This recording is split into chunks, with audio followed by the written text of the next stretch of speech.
통신도 21개년을 이렇게 분석을 해봤어요. 이게 업데이트가 됐는지 안 됐는지 모르겠네. 된 것 같기도 하고, 안 된 것 같기도 하고. 개수를 살려보시면 돼. 안 되면 이러면 업데이트를 했는데, 업데이트 됐나요? 이거 올려드릴게요, 나중에. 오늘 수업하고 나서. 한번 내가 파일을 올려드릴게요. 올려드리는데, 이게 보면은, 이걸 보면 21구 문항, 30문항 아닙니까? 그러니까 이 두 가지가 상당히 좀 중요하다고 봐지겠죠, 그죠? 근데 이게 최근에 3개년 동안 한 번도 안 나왔어. 그러니까 안 나오니까 이게 해석을 어떻게 해야 되느냐. 그러니까 놓을 때가 됐다라고 해석을 해야 될 것 같아요. 이제 놓을 때가 됐다. 그래서 오늘 안락통신에서 특히 이 7문항을 잘 분석해 보면 AM밖에 없습니다. 내가 3개년 할 때도 이야기했지만은, 한번 언급을 했지만 AM 중심이다, 안알통신은. 그래서 상당히 우리 임용에서 아통 깊이가 없다. AM만 보면 되니까. 이게 상당히 아통도 깊이 들어가면 상당히 어렵거든요. 이게 수학에 가장 많이 나오는 파트예요, 사실은. 그리고 이게 실물을 여러분이 보면 포지, LT, 어드밴스드 요즘 나온 것도 있고, 오지도 나왔죠, 지금. 여러분, 아직까지 핸드폰 오지까지는 안 나왔지만, 학문적으로는 벌써 오지가 연구가 벌써 한 10년이 넘었어요, 오지 연구도. 오지는 이제 컨버전스라 그래요. 이제 통합하는. 그러니까 M2M이라 해서 머신 투 머신. 이제 사람이 필요 없고 기계끼리 이제 통신을 한다. 이런 것부터 벌써 10년 됐죠, 연구한 지가. 이제 그게 되면 이제 나르는 자동차가 나올 수 있다는 이야기야. 나르는 자동차는 사람이 위험하거든요. 왜냐하면 공중에서는 차선이 없어. 그래서 이게 충돌이 잘 일어날 수가 있는데, 이제 뭡니까? 그 자동차끼리 통신을 하니까 운전자는 상당히 이제 역할이 많이, 안전 쪽에 역할이 많이 줄어드는 거죠. 그죠? 지금은 그죠? 아무튼 그런 시대입니다. 이제 앞으로는. 그래서 이제 그때 중요한 게 이제 사실은 아통이라 또 보면은, 아무것도 아닌 것 같아도 거기서 가장 중요한 기술이 사실 기본이라. 그러니까 지금, 그래서 FDM도, 포지도 이제 뭘로 들어왔습니까? 다시 아통으로 돌아간 거라. 포지도 OFDM이라는 게 사실 FDM 기술이거든. 1세대 기술인데 그게 이제 아통이라. 그래서 아통이 이제 기본이 이제 사실 AM이니까 AM 시험에 기본이 많이 나오는 것 같아요. 근데 저 깊이 있게 놓으면 상당히 어렵고, 저거는 여러분이 나중에 교사로서 한번 따볼 만한 자격증이 있는 것 같아요. 정보통신 기술사. 이건 따기가 좀 쉬워요. 정보통신 기술사가. 그래서 나중에 교사는 아직 지금 현직 교사, 실업계 교사 중에서 기술사 가진 교사는 아직 한 명도 없어요. 아직 한 명도 없는데, 1호 따면은, 역사적으로 큰 이름을 남기지 않겠어요. 기술사 하나 따면은. 누가 딸지 모르겠지만은. 뭐든지, 최초는 큰 의미가 있는 것 같아요.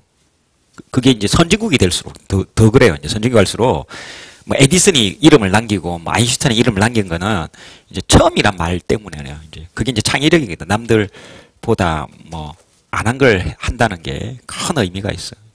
그게 앞으로는 명예를 갖다 주지만, 그게 미국 같은 경우는 부도같이 갖다 줘요. 우리나라는 딱 그게 일치가 안 되는 나라죠, 사실은. 그래서 그런 건데, 아무튼 아통이 상당히 이제 기본이 좀 되니까 AM은 좀 잘해두고, 이게 모든 학문의 뿌리예요, 사실을. 그래서 올해도 놓을 확률이 좀 있지 않을까, 놓아야 된다고 보는 거예요, 사실은 나는. 그래서 AM은 꼭 DSB, LC, DSB, SC 부터 해서, FM도 조금 해놔야 되겠죠. 변조지수, 그 다음에 카손의 법칙, 그 다음에 변조 효율까지, 그지? 그런 것까지 정리 잘 해두고 시험장 꼭 들어가야 되지 않을까 싶고, 시노미 시스템이 최근에만 놓았어요. 이게 옛날에 전혀 안 놓다가 최근에 놓는 트렌드라, 최근에 여러분이 좀 이제 머리가 아픈 파트예요, 저게.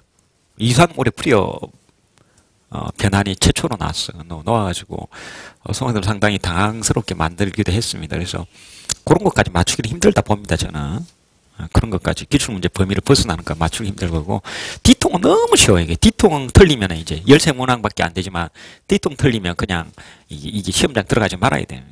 너무 쉽게 놓은 게 D통이. D통은 수학이 전혀 없어도 돼요. 그죠? 개념만 좀 잡으면 다 풀 수 있는 거고, 대통도 마찬가지로 보는데 올해는 너무 어렵게 나왔어요. 그죠? 올해 같은 경우는 너무 어렵게 나왔는데, 그런 거는 포기하면 되고, 하지만 대통도 너무 쉬운 거니까 기본적인 거는 꼭 해놓고 들어가야 될 것 같고요. 그 다음에 내가 그 무선 통신이 안 와요. 이제 놓지가 않아요. 그래서 오늘 항상 무선 통신, 이동 통신이라는 기본서의 용어를 썼는데 최근 3개년을 보더라도 무선 통신 파트에서는 하나도 안 나와요. 그냥 무선 통신하고 이동 통신은 또 약간 차이가 있어. 그 이동 통신도 무선 통신 아니냐라고 하는데 맞는 말이야. 근데 그러니까 이제 그럼 어떻게 분류를 하는가 하면은 이렇게 분류가 돼 있죠. 뭐 어떻게 분류가 되는가 하면 무선 통신을 이게 참 기사책 보면 나도 어지러워요. 이제 기사책을 보면 어지러운데 지금 실제는 이렇게 통신을 이렇게 나누겠죠. 통신을 유선과 무선으로 나눠요. 그렇죠? 무선은 그 유선에는 두 개가 있죠. 이제 전화선이 있을 거고 이제 전용선이 있을 거죠. 이렇게 나눠져요. 전용선이 대표적인 게 이제 랜이라 그러는 거야. 랜선. 그 다음에 또 하나 더 있어. 또 뭐 하나 뭐가 있습니까? 요즘은 이제 강통신이 있지. 강섬유를 이용한 랜이라면 보통 이제 우리가 동축 케이블, 구리 케이블이라는데 한자로 동축 케이블을 기본으로 베이스로 하는 거고 전화선도 동축입니다. 당연히. 전화선도 물론 이제 동축 케이블이야 이게. 동축 케이블이라는데 기본이에요. 기본 동축 케이블이. 근데 이제 여기 있는 전화선은 이제 잭이 좀 달라요. 이게 RJ 뭐지 이게 좀 45 잭을 쓰고 이거는 RJ 11을 좀 이렇게 분류가 돼요 사실은. 그다음에 이제 요즘은 이제 트렌드가 완전 강섬유야. 이것도 한 20년 전에 강섬유 쪽으로 대학원에서도 이제 막 강섬유 쪽으로 많이 연구를 했는데 이게 뭐 그냥 한 5년 만에 막 개발 완료가 돼 버렸어. 그래서 이게 연구를 뭐 최근에는 뭐 이 연구실이 이제 배고픈 연구실이 되거든요. 그때 바짝 한번 강을 전공한 사람들은 이제 그죠 많이 필요했는데 뭐 그렇게 인재들이 흘러 많이 가니까 뭐 금방 이제 지금은 이제 이제 연구 개발 쪽에서는 끝난 상태예요. 무선은 이제 또 이제 와이어리스라 그러죠 이게 와이어리스 뭡니까 이게 랜이라 그러는데 와이어리스 랜을 WLAN이라 그럽니다. WLAN. 이게 여기에서 일본에서는 이걸 좀 이런 말보다는 또 일본에서는 유비쿼터스라는 말도 예전에 썼어요. 유비쿼터스. 그 유비쿼터스란 말을 좀 써요. 유비쿼터스가 와이어리스인데 이게 이제 유비쿼터스가 좀 신앙적인 의미가 있어요. 이제 기독교 나라에서는 좀 유비쿼터스를 이제 신 같은 이제 이렇게 신에 갖다 붙이는 용어인데 이제 일본에서는 이제 그 신이 없죠. 그냥 기독교 중심이 아니고. 이게 기독교에서는 이게 유비쿼터스 약간 신적인 이런 말인데 이제 일본에서는 이제 신을 믿지 않죠. 그렇죠? 거기는 뭐 그런 게 종교가 이제 그런 게 없으니까 이제 유비쿼터스란 말을 좀 이렇게 여기에 갖다 붙였어요. 갖다 붙였다가 최근에는 이제 이게 조금 안 씁니다. 유비쿼터스는 지금 글로벌 시대라 일본도 뭐 그죠? 뭐 지금 뭐 좀 이렇게 다 통합이 돼서 요즘은 이제 스마트란 말을 많이 쓰는 것 같아요. 이게 이제 무선에서 많이 쓰는 것 같아요. 스마트 말. 그 스마트하다는 게 이제 와이어리스가 이제 이렇게 변전사가 있습니다. 그래서 WLAN이 유비쿼터스 그다음에 요즘 스마트인데 그 논문이나 이렇게 뭐 외국에서 검색을 하면 다 그 와이어리스로 검색을 해야 자료들이 많이 볼 수가 있어요. 무슨 통신에 관련된 거는. 근데 유비쿼터스나 스마트 검색을 해보면 쓸데없는 것들이 많이 나요. 왜냐면 유비쿼터스가 약간 그렇게 변질이 되면서 예전에 한때 우리나라도 뭐야 무슨 정부에서 하는 과제는 무조건 앞에 뭐만 붙이면 김대중 그 이전 정권에는 김대중 정권 때는 유비쿼터스만 붙이면은 뭐가 되면 무조건 과제가 다 나와요. 그래서 뭐 경영도 유비쿼터스 경영, 유비쿼터스 사회, 역사 뭐 이렇게. 그래서 유비쿼터스 용어를 쓰면 여러분이 전문적인 무선 통신에 대한 자료는 못 봐요. 그래서 요거 와이어리스를 검색해야 되는데 이게 랜이고요. 요게 이제 대표적인 게 뭡니까 이게? 지금은 뭐 대표적인 게 이제 와이파이죠. 와이파이가 나눠지고 또 하나가 더 나눠진 게 있죠. 이게 여기 하나 더 나눠진 게 뭐가 있는가 하면 이 이동통신이 하나 또 따로 있어. 사실은 무선 안에 이게 뭐죠? 이게 이동통신 이게 다른 말로 WWAN이라 그러죠. 이제 WAN이 뭐지? 이게 와일드하다. 이게 이제 L은 로컬이니까 이제 우리 사무실. 그러니까 대표적인 게 이제 와이파이 가장 대표적인 게 뭡니까 이게? 무선 공유기란 말 많이 쓰죠? 여러분, 무슨 공유기? 무슨 공유기이지? 이 정도는 개념을 좀 잡아놔야 될 것 같아요. 그러니까 무슨 공유기, 와이파이. 이거는 이제, 그죠? 목적이 뭔가면, 우리 사무실에서 인터넷이 되기 위한 목적. 그런 때, 와이파이, WAN. 그죠? 그런 말. 그 다음에 이제 이동통신은 WWAN이라고 합니다. WAN. 이거는 이제 와일드 에어리어 네트워크라 해서 와이어리스 와일드 에어리어 네트워크인데 이걸 이제 뭐라 많이 쓰는가 하면 이제는 이제 뭐라 많이 쓴다고 이게 이제 이동통신이란 말이야. 이제 요즘은 이제 이제 무슨 이제 이런 것들을 대표적으로 스마트란 말을 통합해서 무선하면 스마트란 말을 많이 씁니다. 관련이 있으면 그거는 이제 그 스마트는 그냥 일반적인 대중적인 말이야. 그죠? 그 이제 상업적인 어떤 그거 우리 전문적으로는 이렇게 요까지 요 위는 보지 마시고 여기서부터 요 정도는 좀 전문적인 거 아니에요. 그래서 이거 말고도 중간에 한때는 있었어. 그 뭐가 있었는가 하면 WMAN이라 있어. WMAN. 지금도 있어요. WMAN이라고 있었어요. MAN. MAN. 요거는 지금 그냥 가볍게 들으면 돼. MAN은 없어졌어 지금은. 그 뭔가 하면 이게 메트로폴리탄 해가지고 메트로폴리탄에서 있어요. 메트로폴리탄. 이거는 뭐 도시 이런 뜻이에요. 이제 이거는 와일드는 뭐 전 세계 이런 뜻이라고 보면 우리 도시에서 되는 그 뭐 서울 경기권 뭐 이런 도시 이거는 뭐 전 세계를 말하는 거고 랜은 우리 집, 우리 사무실, 우리 회사 뭐 정도가 되는 게 랜이다. 그래서 세 개로 이렇게 나눕니다. 이제 나누고 그래서 이걸 그 맨은 대표적인 게 이것도 상용화는 한국에서 가장 성공을 했어요. 이제 와이브로 KT가 와이브를 만들었죠. 이제 했는데 지금은 뭐 안 쓰죠, 이제. 이동통신, 지금 이게 자리를 못 잡고 여기로 넘어와 버렸어요. 그래서 와이브로라는 게 예전에 있었어요. 이것도 이제 한때는 그 엄청 투자를 많이 했던 정부가 사업인데 지금은 이제 이게 거의 이제 뭐 상용화는 이제 뭐 거의 그래서 이제 대표적으로 와이파이하고 이동통신을 좀 무선을 나눈다 이렇게 보시면 될 것 같아요. 그래서 무선통신인데 시험은 이쪽으로 안 놉니다. 이제 이쪽으로는 전혀 놓지가 않아요. 이쪽으로 놓은 적은 없어요. 이게 놓지 않고 이동통신에서 가장 기본적인 것만 놓고 있어요. 그래서 그게 12만항이에요. 가장 기본적인 거. 깊이 있게 절대 안 놔요. 가장 기본적인 것만 좀 놓고 있다. 그래서 기본에 충실하게 놓고 있고요. 이제 안테나 고학 상당히 비중이 최근에 높게 놓고 있는 파트 중에 하나고 이제 약간 고전적인 거 많이 놓고 있어요. 이제 고전적인 게 이제 그다음 기타는 저거는 뭐 잡동사니인데 지금 그 버릴라다가 내가 저걸 버릴 생각이 많아요. 근데 일단은 넣긴 넣었는데 저것 때문에 이제 초임들이 이제 많이 힘들어하는 것 같은데 저건 다 버리면 될 것 같아요. 그래서 내가 안 넣으려다가 일단 좀 넣어놨어요. 버리면 됩니다. 아무튼 기타는 이제 대표적인 게 이제 문제를 좀 보시면 풀이어 변환 문제입니다. 풀이어 변환, 풀이어 변환 문제고.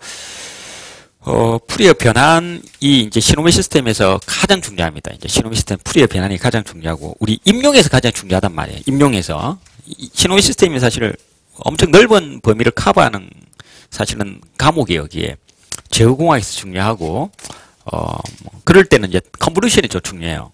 그거는 그래서 제어공학 파트에 넣어두고, 이제 우리 임용 출제 기준에서는 신호미 시스템을 통신 관점에서만 내겠다. 이렇게 출제 기준이 되어 있어요. 보시면.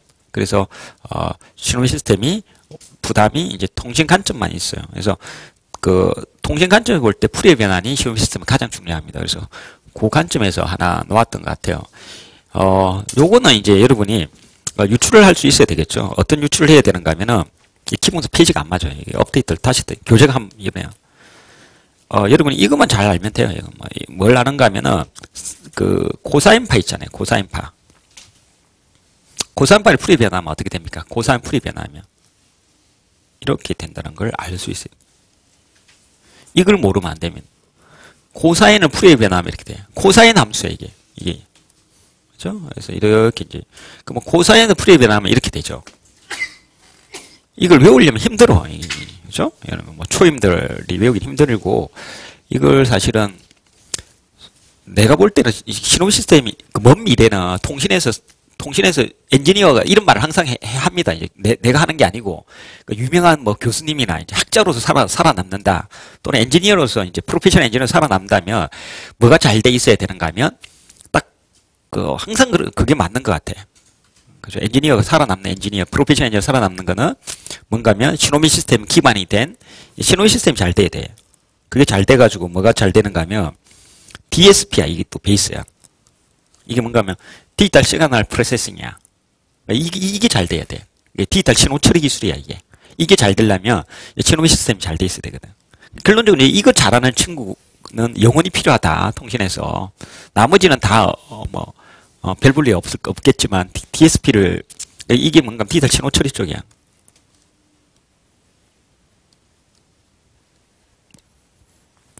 지금도 마찬가지야. 요쪽으로 하는 친구는 몸값이 서울대에서도 가장 높아요. 서울대에서도 가장, 서울대가 한 해 박사를 한 80명 배출하거든요. 전기전자 컴퓨터공학 쪽이 박사를 한 80명씩, 한 해 80명 배출하니까, 그중 보면 이쪽이 몸값이 가장 높아요. 그래서 이제 삼성에서도 가장, 우리나라는 사실 고급 인력을 흡수해주는 데가 삼성전자밖에 없는 것 같아요. 그러니까 보통 한 해 서울대학교 같은 경우는 박사가 80명 배출하는데 누가 다 데려가는가 하면 삼성전자가 다 데려와요. 거의. 이제 LG로 가는 애는 석사급들은 LG를 많이 가는데 거의 이제 뭡니까 LG 장학금을 다 받아. 그 박사 때도 프로젝트는 LG전자하고 다 하다가 대부분 이제 결정적으로 이제 고무신 거꾸로 신는 거야. 이제 그 대학원생들은 고무신 거꾸로 신어도 배신자라 말하지는 않아요. 다 동문이 엮여 있고 하니까 이제 배신자 말을 잘 안 하는데 보통 이제 기분 좀 안 좋아하죠. LG전자 이제 좀 갈려다가 이제 삼성으로 가버리니까 삼성이 이제 흡수를 다 하고 보통 나머지 과들도 기계나 심지어는 토목 건축가도 서울대 토목 건축가들도 삼성전자가 50% 흡수를 해. 박사급들을. 우스운 일이죠, 사실. 삼성전자 고급 인력을 상당히 많이 흡수하는 편이 이제.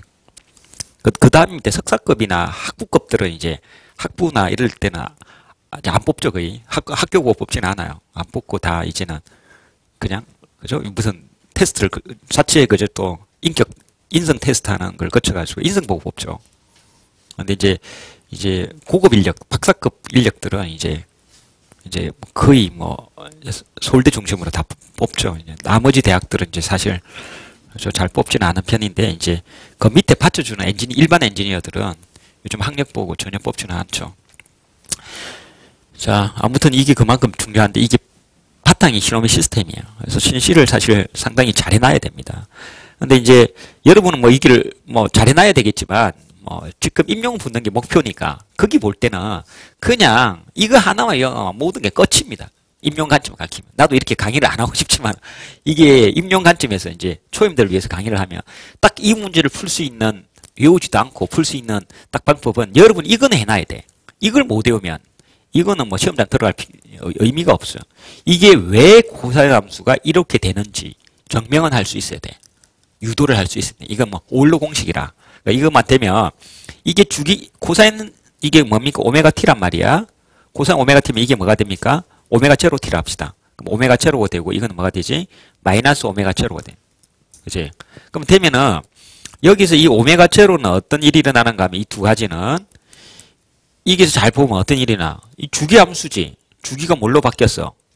주기가 풀이의 변환을 했더니 어떤 일이 일어났어? 풀이의 변환을 했더니 약자로 FT라 그럽니다. 풀이의 변환. 풀이의 변환을 했더니 뭐가 됐습니까? 이게 주기냐 비주기냐? 비주기지. 주기는 영원해야 돼. 이게 영원히 반복이 돼야 돼. 이거는 코사인 함수는 영원히 반복이 되지. 그죠? 이 끝이 없이 갑니다. 시간에 따라서. 근데 이 코사인 함수가 비주기가 되는 풀이의 변화면 이걸 느낄 수 있죠. 그래서 이게 주기 함수인데 아마 풀이의 변환하면 뭐가 될 거다? 비주기가 될 거다라는 거는 예측을 할 수 있어야 돼요. 또 하나 더 말하면은 이제는 또 이게 연속 신호죠. 연속 신호 아닙니까? 이게 연속적인 신호야. 연속 신호인데 이거는 무슨 신호입니까? 이거는 연속 신호인가요? 이산 신호인가요? 이거는 이산 신호래. 이런 것들을 우리는 이게 연속이야. 연결된 걸 연속이라 그러고 요거 톡톡 떨어져 있잖아. 0으로 쭉 가다가 한번 튀고 0으로 쭉 가지. 이런 것들을 우리는 무슨 신호라 그런다? 이산 신호야. 여러분 대표적인 이산 신호가 뭡니까? 디지털 시계. 그지? 그거는 0, 1, 2 이렇게 숫자가 정수로 툭툭툭 끊어지죠. 그래서 이제 그 이산 신호는 이렇게 툭툭 끊어져. 0과 연속적이지 않단 말이야. 이산 신호. 그럼 연속 신호는 풀이의 변화했더니 어떤 특징이 있다? 이산 신호가 되는구나. 그럼 이건 연속 신호도 안 되고 주기 신호도 아니다. 뭐 이렇게 알 수가 있겠죠. 그죠?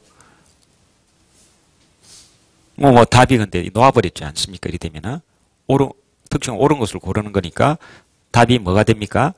D급, B급 답은 골랐는데 이건 상수가 아니에요. 이거는 상수는 뭔가 하면은 상수는 어떻게 놓는 걸 상수로 합니까? 일정하게 쭉 놓는 걸 상수 신호로 합니다. 상수는 Y는 우리가 3 예를 들면 이런 게 뭔가 이게 상수죠. 상수. 이게 상수 신호인가 이게? 상수 아닙니다. 이거는.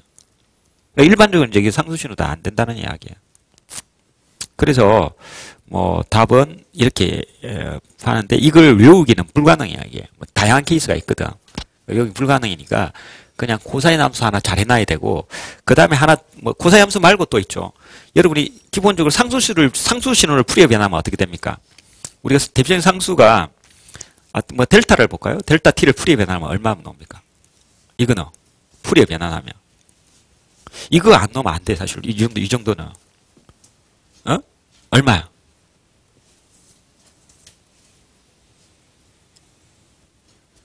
이게 상수죠. 이게 임펄스 함수는 풀이해 변환하면 뭐가 나오는가 하면 이제 이렇게 일정한 상수가 나요. 이거 임펄스 함수라 그래. 이런 것들을 탁 한순간에 톡 튀는 걸 임펄스 함수라 그러는데 이게 이제 상수가 나옵니다. 정확히 말하면 이제 2파이 델타 오메가는 이거 역풀이에 변하면 얼마입니까? 이거는? 이거 뭐 1을 풀이에 변할까 그냥? 1을 풀이에 변하면 얼마입니까? 또 1을 풀이한 거예요.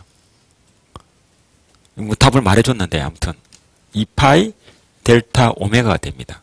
그러니까 이거 뭔가 하면 이게 시간 함수야. 앞에 있는 게 시간 함수니까 이게 상수란 말이야. 이게 시간이야. 시간을 뭘로 바꾸는 거? 주파수로 바꾸는 거야. 그러면 이것도 시간을 상수를 풀이어 변환하면 뭐가 나옵니까? 임펄스가 나와. 그러니까 상수 신호는 임펄스가 풀이어 변환하면 나옵니다. 풀이어 변환하면. 이 정도는 다 외워놔야 되고 왜 그런지는 내 기본서에 보면 있어요. 이거 정리를 잘 해놨고 시험장 들어요. 그 기출문제를 보더라도 여러분이 이런 식으로 여러분 서브노트를 만들어야 됩니다. 뭐 답만 그냥 외운다고 해서 임용해서 절대 좋은 점수 받기는 불가능합니다. 그래서 항상 여러분 풀이의 변환을 이렇게 하면은 어떻게 하면 내가 좀 쉽게 외울 것인가? 학문적으로 접근할 필요는 없어요, 여러분. 뭐 지금 시노미시 스텝이 뭐 DSP의 베이스가 되고 프로페셔널 엔지니어 좋다지만 여러분이 뭐 프로페셔널 엔지니어 될 생각이 있으면 사실 임용고시를 하면 안 되죠, 이제. 임용고시는 그냥 공무원이 되는 거죠, 그죠? 공무원이 되고 뭐 학생들을 가르치는 그죠? 뭐 그런 직업이니까 뭐 교육학이 중요할 수도 있고 그런 면에서 뭐 그럴 수도 있는 사람들이 되는 거죠. 그래서 기본적으로 뭐 또 전문성이 있게 전공 서적을 볼 필요는 없어. 그죠? 지금 마당에 대학교 때 했어야 되는 거고 지금 마당에는 이제 당장 시험을 합격하기 위해서는 이제 이렇게 이제 키워드가 되는 것 몇 개는 시험에 넣으면 정리를 잘 해두고 가야 될 것 같습니다. 이제 이런 식으로 하면 훨씬 여러분의 공부 양이 좀 줄어들 수 있는 거지. 이렇게 답을 이런 식으로 보면은 그러면 상수 신호가 풀이에 비한 결과가 상수 신호가 나온다는 거는 시간 함수는 무슨 함수입니까? 이제 임펄스 함수란 걸 알 수가 있다. 역으로 시간 함수가 상수라면 풀이에 변하는 상수 신호가 나오지 않는다. 뭐 이런 이야기를 할 수가 있겠죠. 말로서 이렇게 다 바꿀 수 있어야 된다는 이야기입니다. 그걸 갖다가 말로서 외우면 너무 고통스러워요. 그럼 까먹어 잘. 그래서 이제 아까 같이 몇 가지 중요한 이제 키워드에 해당되는 수식을 통해서 여러분이 그 정리 잘 해두고 거기서 말로 유추하는 연습을 하면은 공부가 훨씬 더 쉬워집니다. 이제. 자, 요거는 풀이가 있는데, 연속 신호를 이산 신호로 바꾸는 겁니다, 이제. 그래서 시간 함수를 이산 신호로 바꾸는 거야. 이 풀이의 변환 문제가 아닙니다, 이거는. 풀이의 변환 문제가 또 아니에요. 그냥 연속을 이산으로 바꾸는 거야. 연속을. 근데 샘플링 주파수가 2000으로 주어져 있습니다. 그러면 XN이 어떻게 되느냐. 이제 이런 문제죠, XN이. XN은 10 코사인 0.5 파이 n이라 주어졌습니다. 그러면 원 함수의 주파수를 추정하는데 샘플링 주파수가 주어진 겁니다. 그러니까 CD 변환인데 이거는 내가 이거 고민을 많이 했다. 여기로 옮겨난 거야. 이게 어디 있는가 하면 전자회로에 신호 변환 회로에도 이걸 들어간다고 할 수가 있어요. 그러니까 전자회로에 보면 신호 변환 파트가 또 있어. 그지? 우리가 C를 D로 바꾸나 D를 C로 바꾸는 그게 이제 전자회로에서 그 몇 개의 문제가 있었죠. 거기도 이 문제를 넣으려다가 그냥 내가 여기로 옮겨 놨습니다. 자, 이거는 뭐 아주 간단합니다. 이제 뭐 이렇게 샘플링이니까 여기서 비교해 보시면 xn이 문제 조건에서 시간에서 함수로 이게 대가로가 이산이야. 대가로일 때 n은 이제 이산적인 겁니다. 대가로 n은 이산적이니까 1, 2, 3, 4. 그죠? 정수배야 항상 기본은. 그러니까 1, 2, 3, 4, 뭐 0, 1, 2, 3, 4. 이산은 컴퓨터가 필요한 겁니다. 그죠? 그래서 그렇게 바꾸는데 이 소가로는 뭔가 하면 연속적인 걸 말합니다. 그래서 연속적인 거니까 어떻게 관련이 있는가 하면 샘플링 주파수에다가 n배를 하면 됩니다. 이게. 저렇게 볼 수가 있어요. 시간을. 그래서 기본적으로 여기 그죠? 오메가 t니까 이게 시간이 오메가 t니까 이렇게 두면 끝나는 문제예요, 사실은. 그러니까 시간 t를 여러분이 nts로 치환할 수 있냐 이 문제야, 이게. 시간을 t를 여기서는 이제 샘플링 시간에 n배의 연속적이다 이렇게 볼 수 있냐 이 말이야. 원래 t는 뭐 1, 0 다음에 그 다음 뭐가 나올지는 몰라. t는 시간의 함수는 0.1이 될 수도 있고 0.01이 될 수도 있고 0.01이 될 수도 있단 말이야. 그지? 근데 이 말은 뭔가 하면 시간을 이산으로 바꾸는 거니까 시간 t에서는 0 다음이 0.1이 될 수 있고 0.01이 될 수 있지만은 우리가 이산에서는 뭡니까? 0 다음에 항상 뭐야? 1, 2, 3 이렇게 놓아야 되는데 샘플링이 있단 말이에요. 샘플링 한단 말이야. 근데 1초에 뭐 샘플링을 8,000번 한다 칩시다. 우리가 가장 뭐 1초에 8,000번 하면 1 다음에 뭐가 놓아야 됩니까?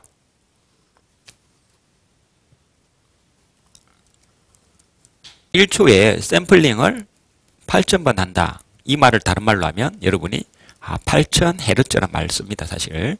이게 디지털이고 이게 아날로그야. 근데 이제 이 말은 무슨 소린가 하면 여러분이 음성 정보가 보통 4,000헤르츠로 보죠. 이상적으로 보면 4,000이지. 인간의 음성은 4,000이야. 보통 2,000을 넘어가지 않지만 뭐 성악가나 특별한 타고난 사람들 전 세계에서 몇 명 되지도 않는 이제 그런 사람까지 다 고려를 합니다. 그죠? 그래서 몇 배입니까 이게? 최대 주파수에. 2배라고 했잖아. 그래서 8,000이 나오는 거야. 그러니까 1초에 8,000번이야.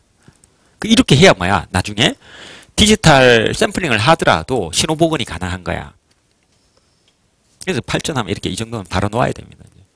자, 그러면은 1초에 8,000번을 뽑는다는 거는 연속 신호를 아날로그를 이산신호로 바꿀 때 1초에 몇 번을 그러니까 0 다음에 어떤 숫자가 된다는 말입니까? 0 다음에 0에서 1초까지 보면 0 다음에 무슨 숫자가 됩니까? 1초에 8,000의 말은 그 다음 숫자가 시간 함수에서 보면 그 다음 숫자가 뭐가 됩니까? 8,000분의 1이 된다는 이야기야. 그 다음 숫자는 8,000분의 2가 되는 거야. 그래서 이게 8,000, 이게 뭐까지 가는 겁니까? 8,000분의 얼마까지? 8,000까지 가면 이 개수가 총 몇 개란 거지? 8,000개가 된다는 이야기야. 개념은 이런 거야. 개념을 딱 잡아놔야 된단 말이야. 샘플링, 이상 개념이 샘플링과 똑같은 이야기입니다. 이상 개념이 샘플링이고, 이것도 여러분이 자꾸 뭐, 나이키스트 뭐 샘플류 해가지고, EFM 이렇게 외우면 헷갈린단 말이야. 그래서 아까 같이 여러분 좀 외우기 쉽기 위해서 항상 기본으로 뭘 가지고 있는가 하면 4,000Hz 인간 음성이 최대한 낼 수 있는 인간 음성이 4,000Hz라 했지. 보통은 이제 내가 이렇게 우리가 일상 대화하면 2,000을 안 넘어요. 그건 이제 성악가들이 막 8도씩 올라가는 성악가 있잖아. 저 유명한 이탈리아 뭐 이 성악가 보면 도레미파 솔라시도가 또 올라가잖아. 그거 타고 노래 잘 부르는 애들 보면은 고음이 이제 그렇게 해서 되면 4,000까지 올라갈 수 있다 가정을 하는 거야. 그러니까 보통 대하이스는 그렇게 올라갈 이유가 없죠. 그러니까 전화 통화는 1초에 몇 분을 뽑는가 하면 4천 뽑아도 다 복원이 됩니다. 1초 4천만 해도. 근데 이제 이거는 이제 그런 성악가의 뭐 고음질까지 다 포함할 때 이상적으로 이제 8천이라고 가정을 하는 겁니다. 그래서 아무튼 그거 하나 외워두면 편하죠. 그거 하나만 외워두면 뭐가 편한가 하면은 이런 것들이 좀 편해지는 거야. 그러니까 8천이니까 이게 의미가 시간이 샘플링 주파수, 샘플링 시간에다가 n번 하면 되겠죠. n은 뭡니까? 이제 1, 2, 뭐 점점점점 해가 정수배로 가면 된단 말이야. 그래서 이것만 알면은 시간 함수를 이렇게 바꿀 수가 있죠. 근데 이게 이거하고 같다고 했잖아요. 그죠? 같으니까 요 안에 있는 요 값이 뭐하고 같다? 요거하고 같다. 이렇게 되겠죠. 요 오메가 ts가 0.5파이하고 같다. 이것만 세우면은 여러분이 f를 유추해낼 수 있다는 이야기야. 그래서 얘는 f는 5000Hz가 나오는 걸 유추해낼 수가 있어요. 이런 식으로. 그죠? 샘플링 주파수는 500Hz입니다. 500Hz. 그래서 여러분 키포인트는 이거야. 이 식을 여러분이 세울 수 있냐는 거지. 그러니까 샘플링 주기에다가 n배 하면 그게 시간하고 같다는 이야기지. 이게 연속하고 이산의 관계다. 이제 이걸 유추할 수 있으면 된다는 이야기입니다. 자, 뭐 요것도 가장 기본적인 나왔죠. 에너지 신호하고 전력 신호가 무엇인가. 이제 너무 기본적이게 나왔고요. 요거는 뭐 학원 교재에도 뭐 있지만은 이건 좀 어려워요. 이거는 반복을 한 7번씩 해야 됩니다. 이거 뭐 한두 번 해서 외우는 친구는 잘 없더라고요. 이거는 정의인데 정의는 수식이라 또 힘들어. 그러니까 정의는 이제 암기를 해야 되잖아요. 그죠? 예를 들면 홍길동인데 홍길동이 왜 홍길동이 하면 안 된단 말이야. 이걸 외워야 되니까 이거. 그래서 단순 암기니까 이거는 정의이기 때문에 이제 잘 까먹어요. 이제.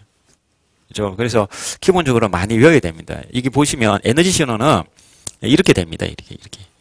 이게 x가 뭔가 하면 전압이라 보시면 돼. 그러니까 전압을 제곱했다. 전압을 제곱하면 뭐가 됩니까? R분의 V제곱이 P죠. 그러니까 P를 시간에 대해서 적분하죠. 그러니까 P를 시간에 대해서 적분하면 뭐가 나오지? P를 시간에 대해서 적분하면 와트 세크지. P는 단위가 와트야. 와트 세크가 되겠지. 시간에 대해서 적분하니까. 단위를 보면. 와트 세크는 뭐하고 같아? 물리에서 보면 줄이야.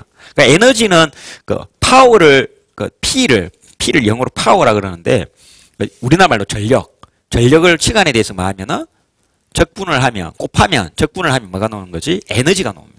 그래서 이제 그걸 여러분이 알고 있고, 여기서는 단위 저항이야. 단위 저항당. 통신에서 항상 기본이 단위 저항이기 때문에, 기본적으로 단위 저항을 보면은, R을 이제 무시를 하는 거예요. 그래서 에너지도 외우기 쉬워요. 그러니까. 에너지 신호도 외우기 쉬워. 정의가. 그렇게 유출을 하면, 해로 인해서 우리가 배웠던 이제 그런 것들을 잘 기억하면 됩니다. 그래서 기본적으로 요거하고, 전력 신호가 좀 어려워요. 전력 신호는 기본적으로 주기를 가집니다. 주기를. 그러니까 항상 주기를 가지는 거예요. 대표적인 전력 신호가 뭡니까? 우리 전기 신호. 전기 우리 가정집에 들어오는 220V는 주기가 있습니까? 없습니까? 주기 신호죠. 무한대로 계속 사인파가 나온단 말이야.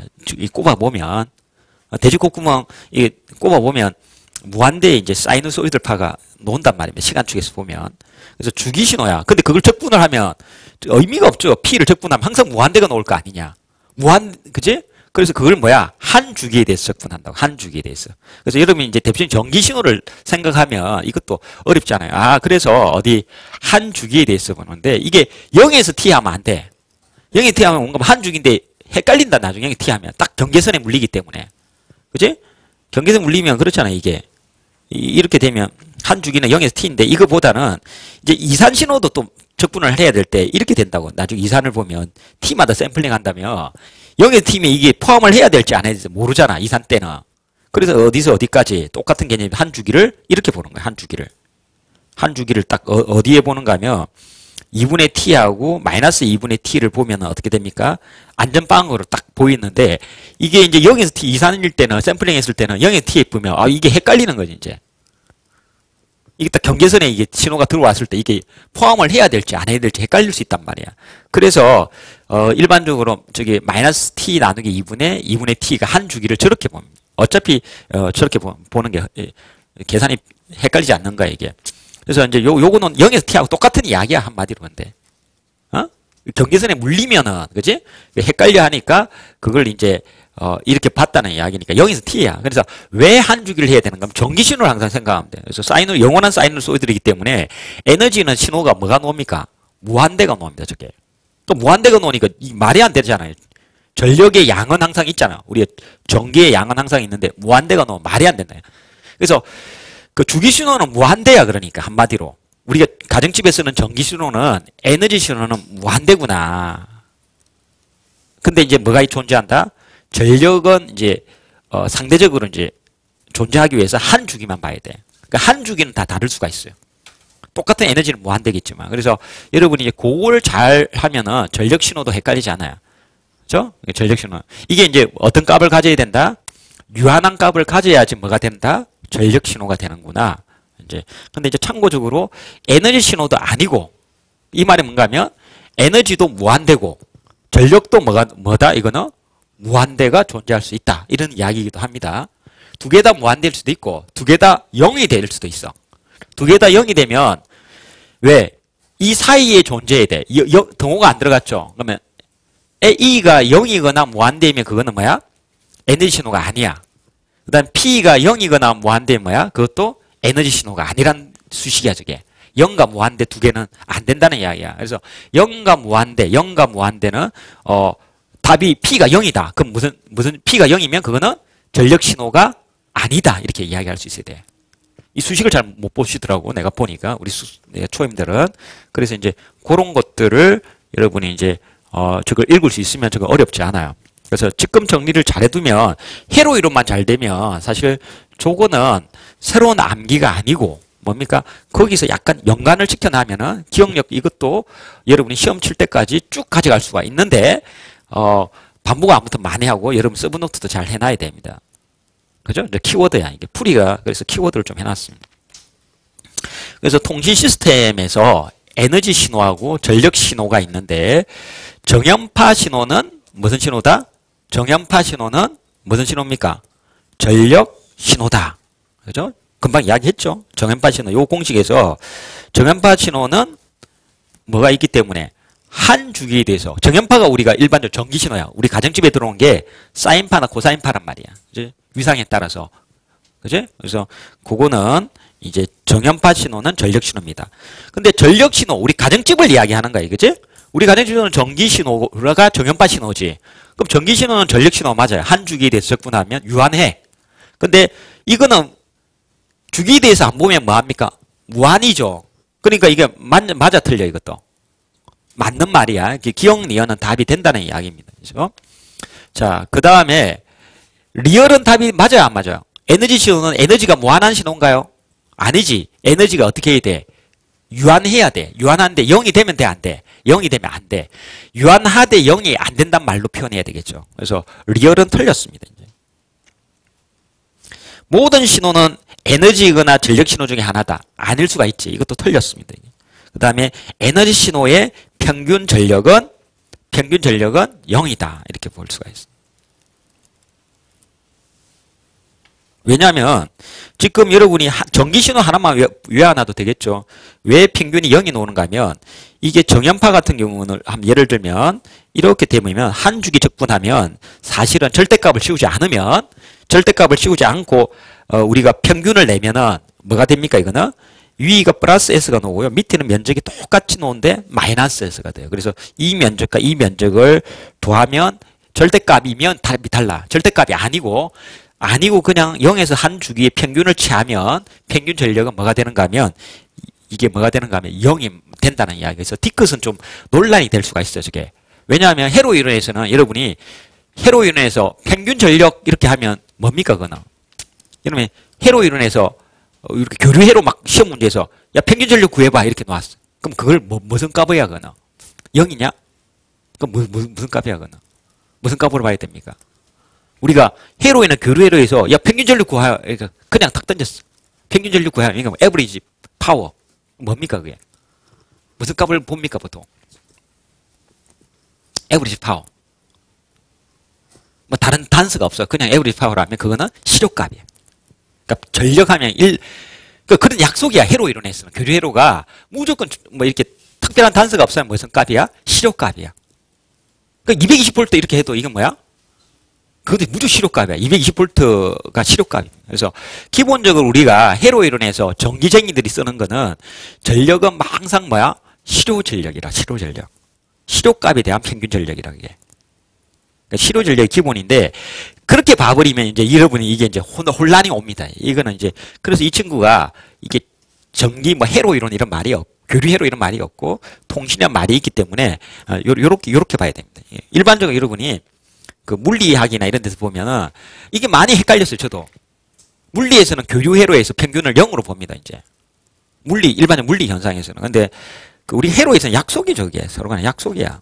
실효값 보는 것도 220V 하면, 무조건 실효값이고, 그 다음 배전계통에서는 229, 22.9kV 하면 그건 무슨 전압이다? 선이 3개가 있거든. 그러니까 선 사이의 전압이야. 선간 전압이야. 한선과 땅 사이의 전압이 이제 상전압인데, 그거는 러트 3을 또 나눠줘야 됩니다. 그러니까 실효값을 통해서 최대값 유추할 때 러트 2를 곱해줘야 됩니다. 그런 것들이 이제 좀 약속이니까 일반적으로 우리가 도면이나 전기도면 쓸 때나 그래서 명판에서 이렇게 전력 이렇게 있을 때 그런 것들은 이제 실효값이 약으로 약 표기가 되어 있구나. 현장에서는 그렇게 보시면 되는데 여기서는 이제 그거보다는 그냥 이 그림에서 평균이니까 이제 절대값도 없고 실효값도 아니고 용 그냥 요 개념에서 0이다 이렇게 보시면 되겠어요. 3번이 조금 헷갈릴 수가 있고 근데 답이 이미 놓았어 이거는. 이게 실제 이때도 다 고르는 건 어렵지 않았다는 이야기. 이 객관식 때 참 어려웠어. 이게 40문항이 나오는데 내는 사람도 고통스러운 거야. 40개를 내려고 그러니까. 나도 힘들어 죽겠고 모의고사 치면 힘들어 죽겠는 거야. 지금은 너무 편해졌어. 올해부터. 작년부터 참 작년에 내가 모의고사 하반기 강의를 안 해서 그런데 보니까 편해졌어. 모의고사 만드는 게. 근데 이제 예전에 40개를 객관식으로 이렇게 하려니까 만드는 사람도 얼마나 힘들었겠습니까. 그러니까 보니까 약간은 이제 보면은 조금 약간 개념 없는 문제가 있을 수도 있다라는 생각이 드는 게 몇 개 있더라고요. 보니까 실수가. 근데 답은 변함이 없어. 그렇기 때문에 크게 답이 바뀌면 이제 난리 나는 거 아니냐. 우리 수능에서도 답이 논란이 되면 이제 난리 나는 거야. 언론에 나오고 난리 나는데 어차피 전전통은 관심이 없어. 국영수 중심이니까. 그게 요즘 보니까 그게 이슈가 되고 하는 건 누가 만드는가 하면 그 아버지가 만드는 거예요. 보니까. 아버지가 교수거나 그쪽 전문가 물리 교수나 이러면 자기 딸이 틀렸다 이렇게 하면 이제 아버지가 도와줘가지고 이제 이 일을 제기하는데 그게 뭔가 하면은 다르고 다르게 보일 수가 있어. 정말 지식인이 이렇게 보면 이게 학문이 약간 둔갑을 할 수가 있는 게 있어요. 억지로 우기면은. 그래서 이제 그런 경우가 내가 보는데 수능에서도 좀 보는 관점 차이가 있을 수 있겠다 싶은 게 있는데 우리 전전통은 그러지 않아요. 항상 명쾌합니다. 그렇게 이의 제기할 사람도 없고.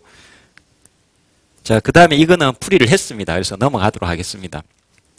그래서 진화 시스템은 대표적으로 놓은 게 이게 답니다. 그래서 아주 기본적이고 기초적인 게 나왔구나 이런 걸 알 수가 있습니다. 그래서 좀 쉬었다가요 이제 아날로그 통신 좀 보도록 하겠습니다.